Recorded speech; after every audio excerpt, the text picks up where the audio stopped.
Observe any city street, golf course, or office, and you will likely see this garment. It acts as a blank canvas, absorbing the rules of its social context without losing its recognizable shape. Across a century of use, the shirt has navigated 4 distinct phases: sport, rebellion, luxury, and everyday life. We are defining a specific piece of clothing here: a soft-collared shirt with a short-sleeved profile, a button placket, and a knitted textile body. The global reach of this design is a contradiction. A shirt now found in almost every wardrobe began as a narrow technical solution for a very specific athletic problem. In the late 19th century, Victorian fashion standards were rigid. Social expectations required athletes to maintain a formal appearance, even at the cost of physical performance.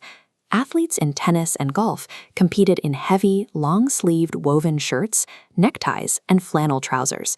It was effectively office wear used for intense physical exertion. This attire was particularly ill-suited for the heat of British colonial outposts in India, where British officers were actively standardizing the sport of polo. Riders faced a mechanical issue. At high speeds, their stiff shirt collars would catch the wind and flap violently against their faces. To solve this, players began pinning or buttoning their collar points directly to the shirt. This led to the creation of the button-down collar. While buttoning the collar addressed the wind, the athletes were still encased in non-breathable woven fabrics. The next step required a change in the textile itself. In the 1920s, French tennis champion René Lacoste sought a way out of the restrictive woven uniforms of his era. In 1926, he introduced a redesigned tennis shirt. He removed the sleeves, flattened the collar, and extended the back hem so it stayed tucked in. This diagram shows the shift in technology. Standard woven cotton is on the left. On the right is Lacoste's piqué cotton net. Its cellular structure allows for mechanical stretch, moving with the athlete while holding its shape.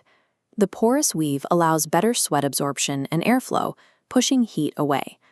Lacoste's shift from rigid woven cloth to functional knit provided a new model for athletic tops that prioritized flexibility and thermal regulation.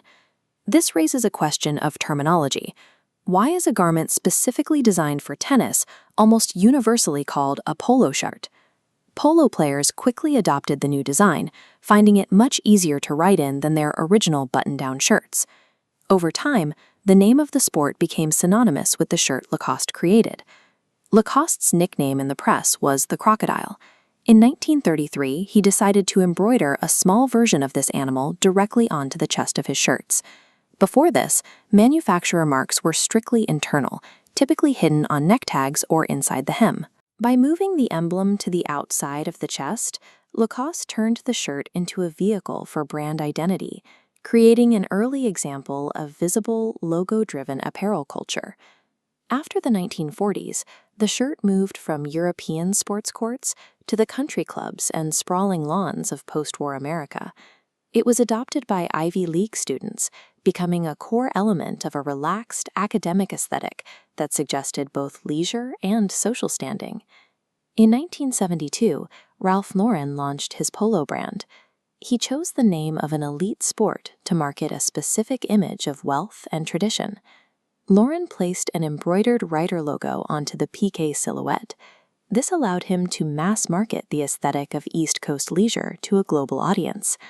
This branding successfully detached the shirt from its purely athletic roots, establishing it as a reliable symbol of social aspiration. By the 1980s, the shirt had fragmented. Different subcultures began to adapt the garment to suit their own identities.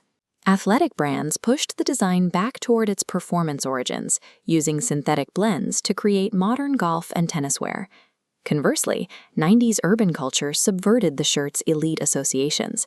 Oversized fits, bright colors, and massive logos became a way to repurpose the garment's status-heavy history. It also became a standard corporate uniform, used by everything from tech startups to shipping services. The corporate world favored the design because it occupies a middle ground.